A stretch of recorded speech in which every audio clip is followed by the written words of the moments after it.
In just a few days, the Defence Ministry opens financial bids to decide which fighter jet it wants for the Indian Air Force. It's all a part of the world's biggest defence deal for at least 126 fighters.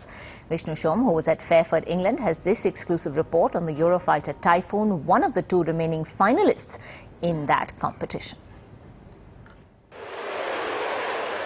In just a few months, India will know if this jet, the Eurofighter Typhoon, will be in Indian Air Force colours for at least the next 3 decades. In fact, the final phase of the mammoth selection process for the IAF's fighter jet of choice begins in the next few days, when the Defence Ministry opens the commercial bids of the two finalists, the Eurofighter Typhoon and the French Dassault Rafale. The goal? To figure out which jet is cheaper, not just in terms of unit cost, but also in terms of expenses incurred over a lifetime of operations. When it happens, it'll be perhaps the biggest defence deal in the world, a deal for at least 126 state-of-the-art medium multi-role combat aircraft, a deal which could be worth well upwards of $12 billion. Presently, the Indian Air Force has down-selected 2 of the 6 aircraft which were in the shortlist. One of those 2 which have been down-selected is this, the Eurofighter Typhoon, one of the most capable jets in the world, a fighter being used by the Royal Air Force for operations over Libya.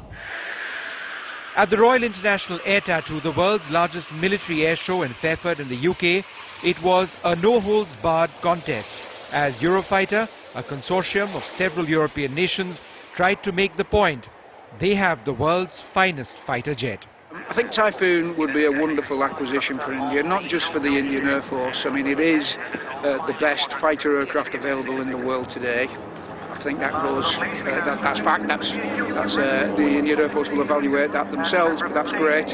But I think it does a lot more for India. I think it brings a stronger political tie between 4 European nations and the government of India.